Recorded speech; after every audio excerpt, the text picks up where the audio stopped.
What's good? What's good? We're back. Triple P, Paul Pickett podcast, sports edition. You know how we do. You get a little sip of my juice. Normally I get into basketball first, but we're going to get into NFL because NFL is definitely more important right now. We got Super Bowl coming up in 2 weeks, February 7th, Sunday. Um, get my pillows fixed here. Get relaxed. Yeah, there's a couple things I want to get into. First, I'm gonna give y'all my pick. Who I think's gonna win the Super Bowl, and which I think I, I got the Chiefs winning. I got the Chiefs winning. Did I ever doubt that Tampa Bay would ever get to the Super Bowl this year? No, not at all. Even when people were like, Saints look better, Packers look better, you know, other teams look better. I didn't really see it. So, yeah, I basically, you know, I had the Bucks the whole time, and whatnot. Because Tom Brady, he has a LeBron James effect. I just knew it was going to be like a LeBron James effect with Tom Brady going to Tampa. It's not all about just what he does on the field. It's like as soon as he came to Tampa, the stakes were raised. They raised the stakes. It's Super Bowl or bust. And when you raise the stakes on a team, it should automatically raise their confidence because they know they're playing for something much bigger than they were this season before. So, I got Chiefs winning. I'm going to say it's going to be like 30-something to 20-something, the Chiefs. But I want to get into something Tony Romo said. Tony Romo basically said that if Patrick Mahomes loses this game, he won't be able to catch Brady as the greatest ever. And I agree with that. I totally agree with that. Because, Brady would have beaten the guy that a lot of people say probably has the best chance of having a career that Brady had. A lot of people are definitely, people already put Patrick Mahomes past Joe Montana. They're already doing that. They're already thinking like he's going to win as much as Joe or more than Joe. I'm not going to argue with him. Because the Chiefs could literally win 3 straight like the Dallas Cowboys did. They could literally win 3 straight. I can see that. I can see that because you got Pat Mahomes lined up for 10 years. You got Travis Kelce, Tyreek Hill. You just drafted Edwards-Helaire. He's a rookie on a rookie contract. If you could probably, you got a shot at winning for the next 5 years, I'm going to say. Long as Travis Kelce and Tyreek Hill and Pat Mahomes stay healthy and you just bring in other pieces to plug around them, whether it be other running backs or slot receivers, you know what I'm saying? You bring them in just to complement, plug in. And I could see the Chiefs being in like 4 to 5 Super Bowls like the Bills and possibly winning every single one of them. The Buffalo Bills went to 4 straight Super Bowls, and they didn't win a single one. But just going to 4 Super Bowls, straight, and that just shows that you dominated the AFC for a good hot minute. So I'm gonna say that Pat Mahomes loses this game. Nah, you're not passing Brady. Brady have another Super Bowl win.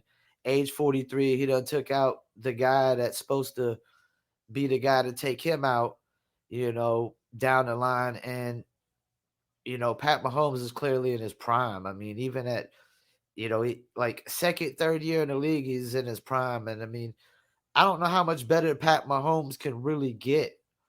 He's already better than everybody else. You know, so yeah, I got Chiefs winning, but if Brady wins, I'm saying that Pat Mahomes, there's no way he goes down as the greatest quarterback ever over Brady. Because Brady, if wins this Super Bowl, Brady could go down as the greatest athlete ever. To dominate any sport. You know, and get into Deshaun Watson. Deshaun Watson is like supposedly requested a trade. I haven't seen Deshaun Watson come out his mouth and say I want to be traded. I haven't seen a tweet or social media post. I mean, I guess there was one that was, like a subliminal message or cryptic tweet or whatever. But the general manager came out and said that they have no plans of trading Deshaun Watson. They're just like, we're gonna figure it out, mend it. We look forward to him to be working, you know, in the spring, this, that, and the third. You know, like, so how is this gonna play out? Is this gonna play out like Le'Veon Bell? Like, are they gonna? Is Deshaun Watson gonna try to sit out for a year because they won't trade him?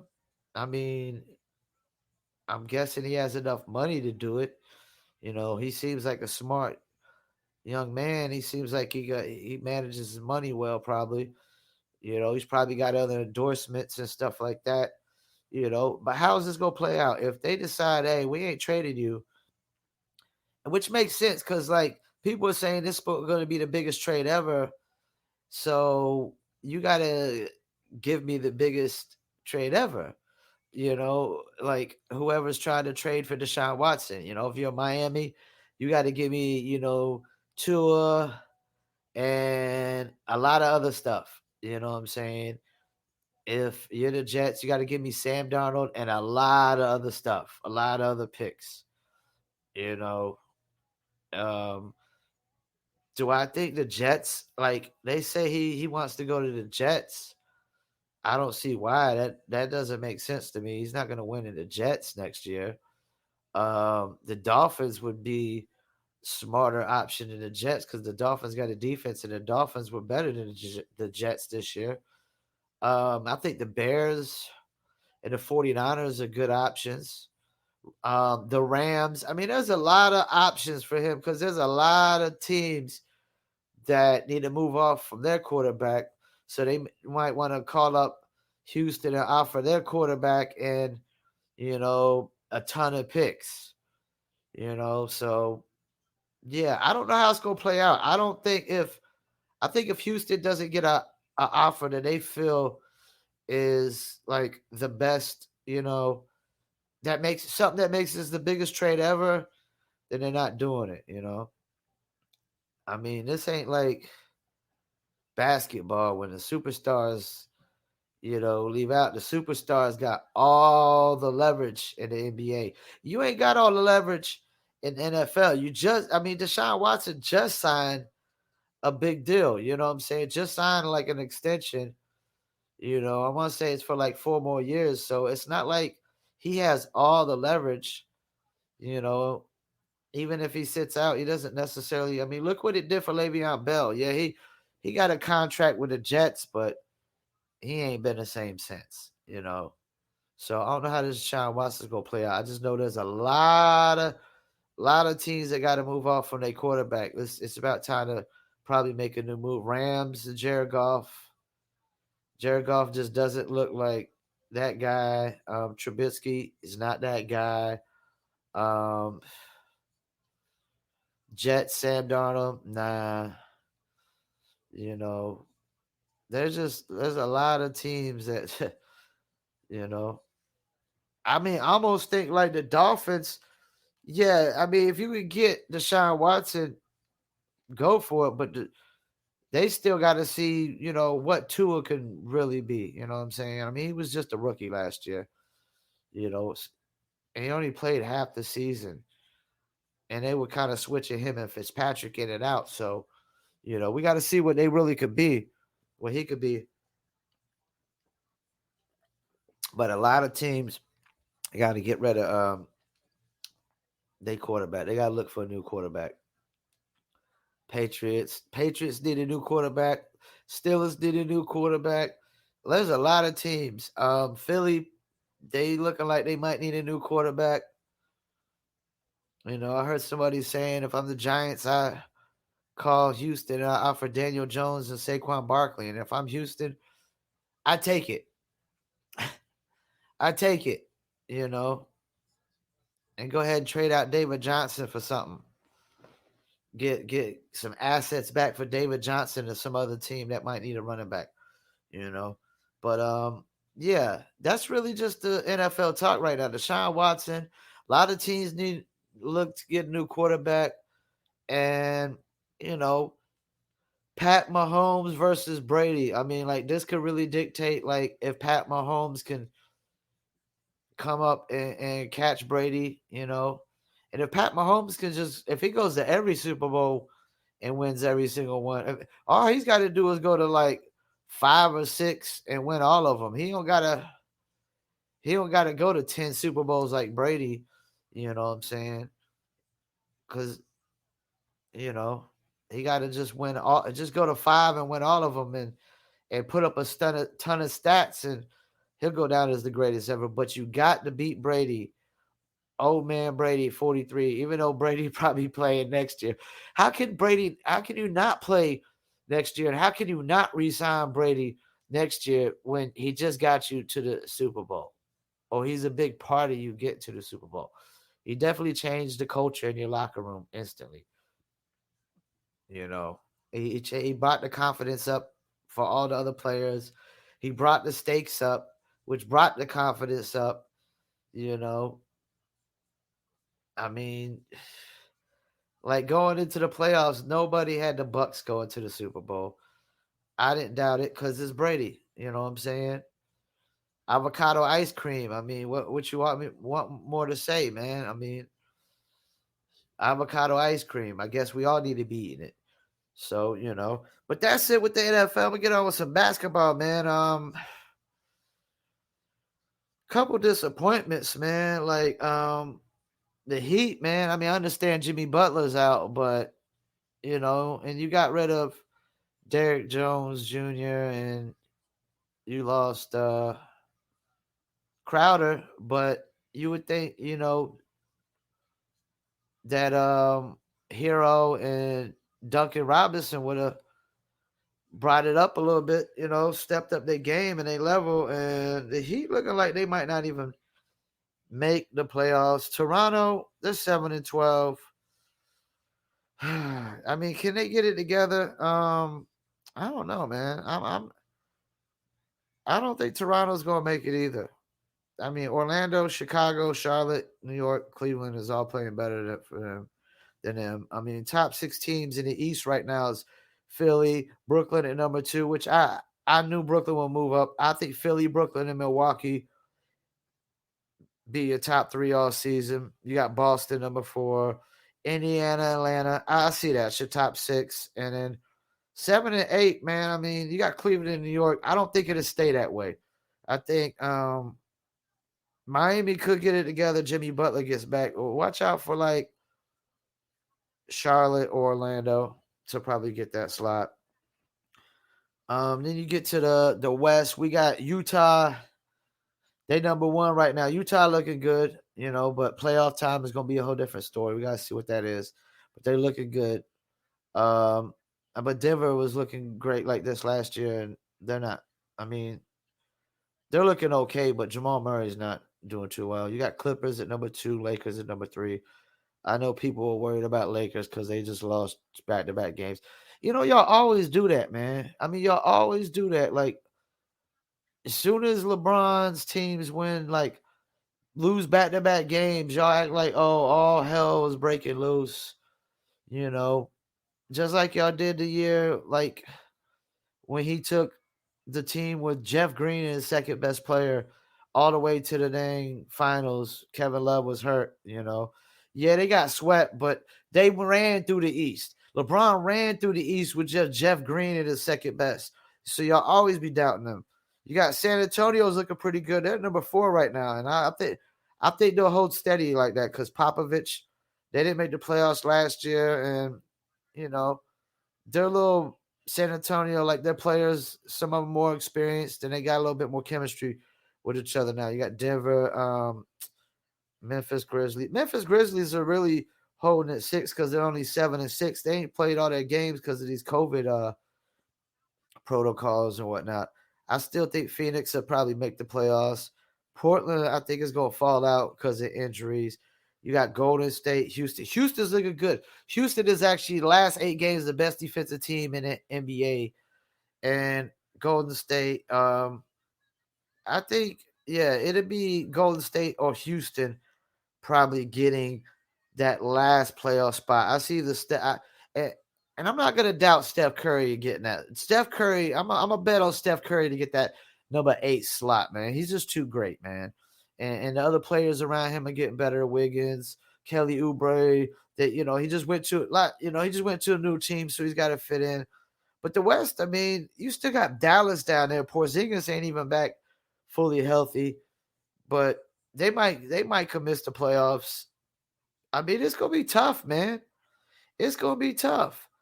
Grizzlies, Suns, Trailblazers, Warriors, Rockets, Thunder's Thunder. They ain't even got Chris Paul no more, and they're lingering at being a 500 team. You got the Kings. I mean, there's a lot of, but I mean, I hate to say it though, but the T-Wolves got the number 1 pick, and they look like they're gonna be getting the number 1 pick again next year. Pelicans, I'm disappointed in them. I thought it would be so much better with Zion Ingram. I'm guessing defense. Dallas defense. Sacramento defense. I mean, yeah, like it's gonna be tough. It's gonna be tough. Jamal Murray's seem to like falling off. You got some players coming up like Domantas Sabonis. Most improved player of the year might be Jaylen Brown. I mean, he's over there balling, man. He's averaging like 25, 27. Let's look up the stats. Look up the league leaders real quick. Yeah, this is weird, man. I mean, you got Bradley Beal leading, Kevin Durant doing Kevin Durant things, Damian Lillard doing Damian Lillard. Joel Embiid, man. I mean, 28 a game, man. Watch out for Joel Embiid. Right now, my favorites for MVP are Joel Embiid and LeBron. Joel Embiid and LeBron. Steph Curry, top 5. I'm not surprised. Giannis, Luka. Jaylen Brown is top 10 in scoring. Will that hold all year long? I hope so. I mean, he's right behind Luka. It might not hold. I mean, it might go down some. We still got a long season. I mean, he's out balling, but you got like Boston. Jason Tatum's averaging 26, and he's averaging 27. Jaylen Brown is. Kawhi. You got Jokic, LeBron. Colin Sexton's balling out 24 a game. So happy for him. He might be the most. Watch out for Colin Sexton. Might be most improved too. Watch out for him for most improved. Colin Sexton and Jaylen Brown, most improved. Definitely top 2. Brandon Ingram, Paul George. James Harden's down to 17 right now. But I mean, damn, you got James Harden at 17 and Durant at like 2. And I don't even know what Kyrie's averaging. Jeremy Grant. Watch out for Jeremy Grant, most improved player. Christian Wood. Yeah, that's your top 4, man, for most improved player, man. Christian Wood, Jeremy Grant, Colin Sexton, and Jaylen Brown. One of them should win it. Gordon Hayward's he's doing pretty good this year. Devin Booker's down, but you got balance over there on the Suns. Julius Randle doing pretty well this year. Anthony Davis, man. I mean, He's like 30th in score, man. 21 a game, man. He's gotta step that up. He's got to get that up like 4 or 5 more points a game, man. Anthony Davis should be averaging about 25 a game. And I understand they brought in, Dennis Schroeder, Wesley Matthews, Montrezl Harrell. You got Kyle Kuzma, he's a year older. But still, man, like you got to get it together, man. Jamal Murray, 19 a game. Jamal Murray should be averaging. You would think he'd be averaging 25 a game. Pascal Siakam, that's another one that's not doing too well this year. Hearing rumors about Andre Drummond to the Nets. He could be getting a buyout, and the Nets going after him. That'd be a good pickup. This guy's averaging 18 and 10. What more do you need? RJ Barrett doing pretty well. 17 a game. Wiggins at 17 a game. DeAndre Hunter balling out. 17 a game, man. He's rounds out the top 50 and scoring leaders, man. So DeAndre Hunter is definitely looking like he's working out for the Hawks. They just need to get another one of these guys up there in the scoring high. Victor Oladipo averaging 20 a game right now for the Rockets. Rockets are looking pretty good. John Wall, Victor Oladipo, Christian Wood. But yeah, man. But yeah, you got some disappointments this year. You got some guys that are stepping it up. Jaylen Brown is definitely probably going to win Most Improved Player. If he stays in the top 10 in scoring, he's going to win Most Improved Player. I feel sorry for the Bucks. They went after Drew Holiday, got him. They didn't get Bogdanovich, but I don't know that he would have made more of a difference. Because the fact that the Nets went and got James Harden, it's just like, I don't know, man. It's like they should be favored to come out the East. I got the Sixers or Brooklyn coming out the East, and versus either the Lakers or the Clippers, man. And we'll see come playoff time with the Jazz if they're really serious, if they're for real or not. I don't know. If y'all, hey, you know what? Let me stop for a second. Let y'all know if you're on YouTube, hit that subscribe button. Get these subscribers up. I'll be dropping new content every Wednesday. Also, subscribe on Apple or Spotify, Amazon Music, Deezer, iHeartRadio, TuneIn, Slacker, and a bunch of other places, as well. Also, the videos that go on Instagram TV, we'll put them on Facebook fan page as well, Twitter, But mainly YouTube would be our hub for all the podcast and video format. If you want to subscribe in audio format, once again, you got Apple and Tidal, and whatnot. Trying to see, is there any more? I know there's some little political sports news. I really don't get into the political sports news, but Joe Biden passed this. I don't know if it went through or whatnot, but he signed this executive order for, I guess, transgender males to compete in women's sports. And I just want to say, like, I feel bad for women's sports now. I really do. I saw the video with the high school track, the female track runner, basically, giving her outlook and opinion on it. And I ran track in high school because, of course, I was too short to make basketball, had no hops, wasn't big enough for football, didn't really like soccer. And even though soccer, when you went out for soccer tryouts at our school, everybody made a team, but it didn't mean everybody played. Same thing with track. Everybody made track, but you had to qualify. You had to compete to qualify to race. And I ran the 400, the 4x400, the mile, and the 800. And I was the guy who started the 4x400. 5'4", a buck, 10, 15 pounds, probably back then, soaking wet, going up against 6-footers sometimes, you know, and my job was really just to keep pace. If y'all know the 4x400 is where you run one lap, and you pass the baton to another person and they run the next lap. So we all run a mile, but a lap apiece. And she explained, how like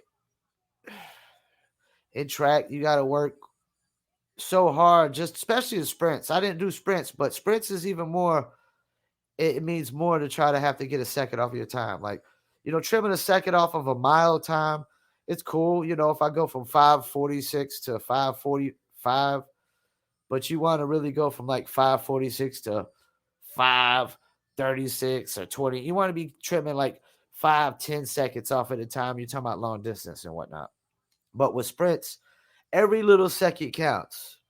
So if you're running a sprint in like 5 seconds and you can get it down to 4 seconds, yeah, it makes a big difference. It makes you know all the difference in the world. So when I hear her, you know, say that you work hard to get this second off, and then now you know that you're going to be competing against transgender males, which are you know they're males. Their chromosomes are males. They're like males are typically naturally physically stronger than women, unless women really work out. You know what I'm saying?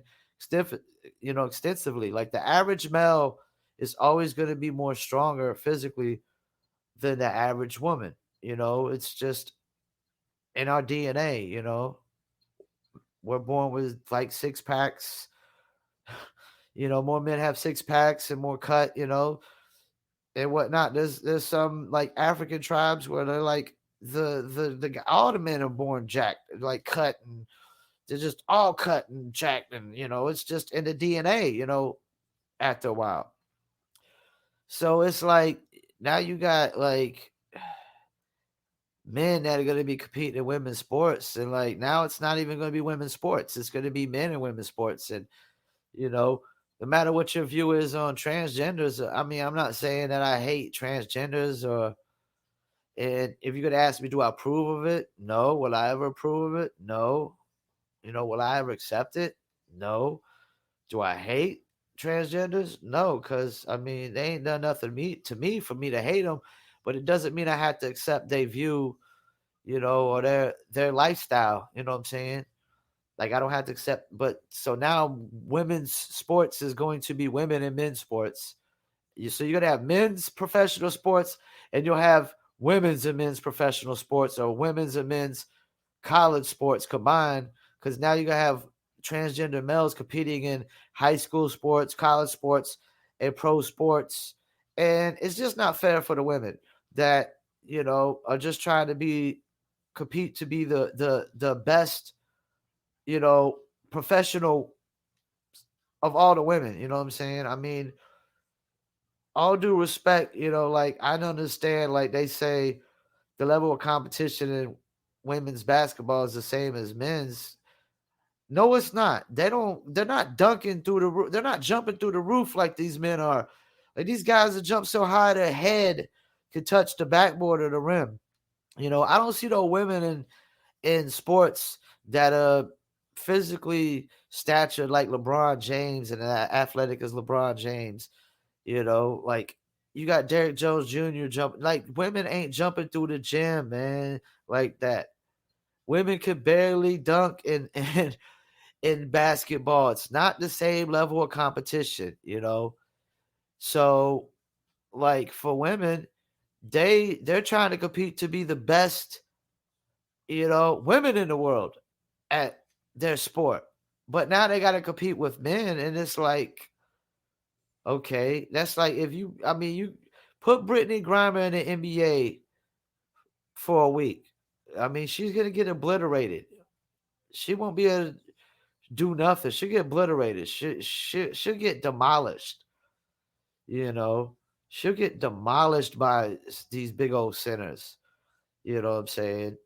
It's a Joel Embiid, Rudy Gobert. Rudy Gobert be blocking everything she tries to put up, you know. And no disrespect. I mean, I ain't trying to disrespect women. I'm trying to really defend them here because I feel bad that men are going to be competing in women's sports. I feel bad for the women because they work so hard to be you know, the best, women athletes in the world, and just being the best of a gender to me means a lot. If you're the best, Serena Williams is the best women's tennis player of all time, that means a lot. Where does she rank with the men? I mean, that's a different story because she'd have to compete with the men. But we do know that she's the greatest female tennis player of all time, and that says a lot, and that's an accomplishment and it's right, you know what I'm saying? Being the best at something just for your gender. But now you're bringing in, you know, people whose genders, your chromosomes say you're male, but you want to be female. And hey, you're allowed to be whatever you want to be. You know what I'm saying? You, I'm never going to want to tell nobody who they have to be. You're allowed to view life how you want to view it. You're allowed to be whatever you want to be. You know what I'm saying? But it doesn't mean I have to agree with it or I have to accept it or I have to condone it or uh, any nature. So I do feel bad that, like, if this executive order goes through, or what it's going to do for women's sports. And I really I don't even talk about women's sports on here because I don't know enough about women's sports. I mean, I do like women's long jumping and high jumping, and mostly because the wedgies and the attractiveness of it.